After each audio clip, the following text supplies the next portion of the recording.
Hello, everybody. This is August. Welcome to the Selling My Business podcast. Today, my guest is Herb Stewartson. Herb is the president of Florida Business Exchange, which is one of the largest non-franchise business brokerages in Florida. Based in Daytona Beach, FBX has offices in Jacksonville, Orlando, and Tampa Bay, where their 25 intermediaries can service business owners and future entrepreneurs anywhere in Florida. During Herb's 18 years in the industry, he has valued and sold a variety of businesses in the manufacturing, restaurant, distribution, healthcare, and construction industries. Herb's passion for helping business owners comes from his personal experiences dealing with the operations and eventual sale of his family's electrical contracting business and hard lessons learned during that journey. So, Herb, tell me a little bit more about your background and what made you become a business broker. Yeah, so it was really kind of an interesting turn of events. I'd spent about a 20-year career in law enforcement, and really it was through family. My father-in-law has been in business brokerage for about 60 years. And when we were talking about eventual retirement for me, and he said, hey, let's just, maybe you ought to get your license and start doing business brokerage, really kind of intrigued me because thinking back to with my family's electrical contracting business, we didn't use a broker. I had no idea one existed because this was years prior. And we ended up, having to sell to an employee and left a lot of money on the table. And it really kind of resonated with me because there were, like I said, hard lessons learned in that. And I really want to give business owners the opportunity to get the most out of their business because it is something that they've generally put their entire life's work into. And a lot of times the business sale is their retirement plan. And so it's really important for us to focus on that and maximize that value. Yeah. So you said there were some hard lessons learned through that family, selling the family business. What worked for you of those? Yeah, so some of those were just not having a really good succession plan or exit strategy. My dad hadn't really set things up for that. He had just kind of put his nose to the grindstone, if you will, and he worked in the business every single day. And he was very skilled at doing the electrical work, but he was not minding the business itself. And so when it came time to try and sell the business, there were certain things he would live out of the company checkbook. So the profit of the business didn't look overly great. And so the value was impacted. And that really kind of hurt him in the long run. But if we'd known a business broker then and had a chance to prepare, he probably would have gotten significantly more money. And that's kind of like the classic business owner, not mistake, but what ends up happening is because maybe they're either a smaller business or they like the trade that they're in, they become heavily invested, heavily involved. And then when it comes time where they want to retire and get out of it, they're kind of stuck because they're the main person for everything or majority of the operation. Yeah, chief cook and bottle washer, right? And they're really good at what they do, but they don't have that other expertise on how to run a business and set it up effectively to where it's transferable. And that's one of the key things for a business to be sold. It's got to be transferable from the current owner to the next. Yeah. So let's talk a little bit about some common mistakes. Now, obviously, we talk about making sure the business is transferable at time of sale. What other kind of big common mistakes do you see business owners make when they're looking to sell? Aside from not using a broker, right? That's like the number one mistake, right?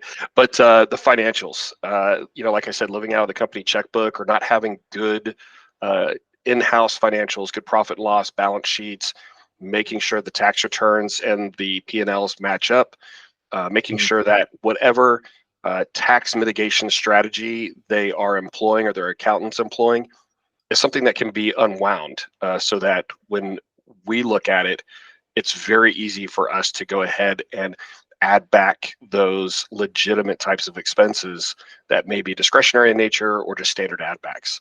One of the other things we're seeing now, and this is a product of the pandemic, is business owners that took on debt. The EIDL or the EIDL loan that a lot of business owners took advantage of is now coming back to bite them in the butt because they were giving out a lot of money, and now business owners are coming to sell, and their business may be worth, say, $300,000-$400,000, but they got a $500,000 EIDL loan. So now they're upside down debt wise. It's like buying that brand new car off the lot and being upside down, and then you go try to trade it in. It's not going to work. And there's really no mechanism to kind of refinance that debt when you're trying to sell a business. So what happens to businesses like that? Let's say one person's looking to sell and they're in that situation. What do you do with a business owner in that situation? It's really kind of giving them some options as far as, trying to put them on a path where if they can grow the business more, grow the revenues, increase the value, pay down the debt, and get themselves in a much more fiscally responsible position. And a lot of times, though, the business may not be saleable, and they're either going to just have to keep running the business until they can pay the debt off, or unfortunately, in some cases, we've seen them default on that federally backed loan, which is not good for anybody. Mm-hmm. What other issues or problems have you seen come out of the pandemic? Staffing becomes like a little bit of an issue where they've seen decreases, or they've had some attrition with their staff. People have decided not to work, and that's kind of impacted the revenues of the business, because now the bandwidth for the business to generate earnings has been decreased. So we've seen that impact the bottom line. Now inflation is really starting to impact businesses on a greater level. We're seeing, especially in the restaurant industry, lots of struggles there. We've got more restaurants coming to us to go on the market every single day. And a lot of it is because their costs are just going through the roof, not only on the food cost, but the labor cost as well. And that's really impacting their ability to make a living. Yeah. Okay. What other mistakes are you seeing that business owners are making? Like one of the things that we had talked about earlier is just that transferability, or giving the impression when they're talking to a prospective buyer that, they, the seller, are indispensable to the business. And sometimes it's maybe a little bit of an ego-driven thing. But what they don't realize is that the buyer in the back of their mind is thinking, man, how am I going to try and make this work? So we had an incident with one particular seller. They run a very good business, but every time they would talk to a buyer, it was always about all of the work that they did and all of the things that they did to keep that business running as efficiently. And all these buyers kept saying, I don't think I can do what they do. So they've made themselves, almost appear indispensable to the business, which is going to impact the transferability. The other side of it too is if they have a key employee, and that key employee for the business has not been either put under some type of a non-disclosure or a employment agreement or non-compete agreement, and now that has to be done prior to the closing, which means sometimes you have to bring that key employee in and say, hey, I'm thinking about selling the business. I need you to sign this. It's a really awkward moment when you're getting down to the closing. Yeah. One question, kind of going back to your first bullet point you talked about, I'm curious your perspective. Does having employees be in an office versus working at home change the valuation of a business when you're selling it? I don't necessarily think it changes the valuation of the business unless it's them working remotely decreases, say, your rent expense, potentially increasing the profitability of the business. But having remote workers, as long as they're operating in an efficient manner and it's in the best interest of the business, I don't think it's going to hinder or change the valuation in any substantial way.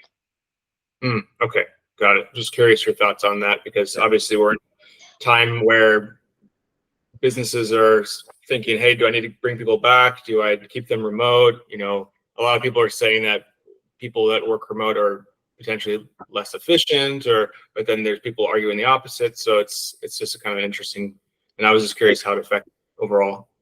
Yeah, so I think it kind of cuts. It can cut either way. Depends really on the nature of the business and the leadership of the business as well. You may have somebody who is perfectly good at managing a remote staff, and they do a great job. You may have somebody else who's potentially more laissez-faire and just doesn't hold staff accountable, or they don't have the correct procedures in place, and therefore their staff is less efficient. So I think it goes on an individual basis. What other advice or tips or tricks or things you've learned from your past experience that you can kind of give to business owners about selling their business? So one thing I would always tell them: most business owners start too late when it comes to selling their business. ideally, when they are 3 to 4 years out from wanting to potentially retire or sell the business, that's when they need to talk to someone like me to get an idea as to what their business is worth that present day, and then what areas they may need to be making some improvements so that when it does come time to put the business on the market, they're going to get the maximum value out of it. Most times business owners, they try to milk it as long as they can, and they wait until the revenues start to trail off, and then they decide, oh, I'm going to call somebody to try and sell the business. At that point, it makes it significantly harder to sell the business because now the revenues are going in the wrong direction. Typically, the seller has taken their foot off the gas, or they're maybe not doing the things that they used to do to make it successful, and it's harder to find a buyer and get the valuation that the business owner is hoping for. Do you find that larger businesses usually take the time to set all this up with brokers beforehand, and it's the smaller businesses that kind of wait till the last minute? Or how do you see it based off the size of businesses? Do they operate a little bit differently with selling the business? I think it happens less frequently with businesses that are generating revenues, say, over $3 to $4 million a year. But it still happens kind of across the spectrum, because business owners tend to be kind of creatures of habit. A lot of times they maybe have grown that business to a certain point, and they haven't really thought about, what's coming down the road, or when they, potentially want to exit. There's usually some type of a life event that kind of kicks in, and they go, oh my gosh, I have to sell now because I've got a health issue or a family issue or something along those lines. So it is important. And our phrase here is, there's only one reason to start a business, and that's to eventually sell it. Because there are very few ways that you exit out of a business, right? And the only one that's going to get you the greatest return on your investment is to sell it. So if you start with the end in mind, you're typically always going to be ready to sell. But if you haven't had that thought process, start sooner rather than later to maximize the value. Got it. Any last advice, Herb, you want to give people listening? Yeah. If there is a way to grow your business, do it now. Don't say, well, a person can buy my business and they can do all these things to grow the business. If there's a way you can grow your business now, grow your business now, because the best time to sell your business is when it's making money. Awesome. Perfect. Awesome. Well, so Herb, how can people reach you? Let's say they're in Florida, they're looking to sell their business. How can they reach you?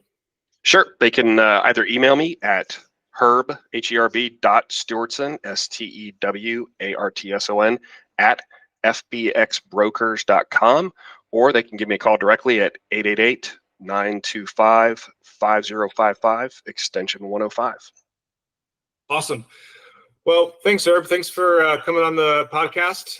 Thanks for taking time out of your busy day to do this. We really appreciate all the advice you've given us here, and we really appreciate anyone that's been listening this whole time, and hopefully there's been some good pointers for you.